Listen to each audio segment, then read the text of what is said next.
رسول اللہ صلی اللہ علیہ وسلم نے صحابہ کرام کو سمجھانے کے لیے ایک موقع کو استعمال کیا۔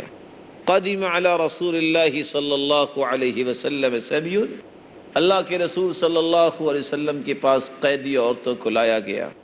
فَإِذَا امْرَأَةٌ مِّنَ السَّبْيِ تَبْتَغِي، ایک عورت جس کا بچہ گم ہو گیا تھا وہ دائیں بائیں بھاگ رہی ہے کہ اس کا بچہ اسے مل جائے۔ اِذْ وَجَدَتْ صَبِيًّا مِّنَ السَّبْيِ أَخَذَتْهُ فَأَلْصَقَتْهُ بِبَطْنِهَا فَأَرْضَعَتْهُ، اچانک جب اس کو بچہ مل گیا تو اس نے اس کو سینے سے لگا لیا اور دودھ پلانا شروع کر دیا۔ فَقَالَ لَنَا رَسُولُ اللَّهِ صلی اللہ علیہ وسلم، عمر بن خطاب رضی اللہ تعالیٰ عنہ فرماتے ہیں اللہ کے رسول صلی اللہ علیہ وسلم نے ہمیں فرمایا۔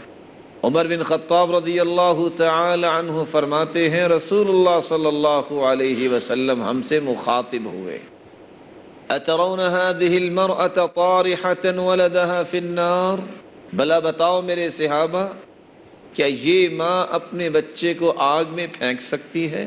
قلنا لا واللہ وهي تقدر على الا تطرحه، یہ اپنے بچے کو آگ میں کیسے پھینک سکتی ہے جو کس طرح قلق کے ساتھ مضطرب ہو کر اپنے بچے کی تلاش میں تھی۔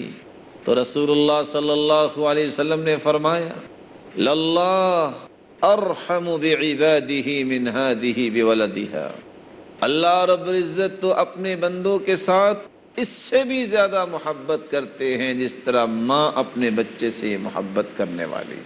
وہ مالک جو اس کے سامنے جھکنے والا ہے، توبہ کرنے والا ہے، اس کو جہنم میں کیسے پھینکے گا؟ ناظرین کرام، کچھ ایسے امور ہیں جن امور سے انسان کو بچنا چاہیے کہ کہیں اس کی توبہ کی ہوئی نکارہ نہ ہو جائے، دوبارہ وہ گناہ کی طرف پلٹ کے نہ آ جائے۔ استصغار الذنوب، کبھی بھی کسی گناہ کو چھوٹا نہ سمجھو۔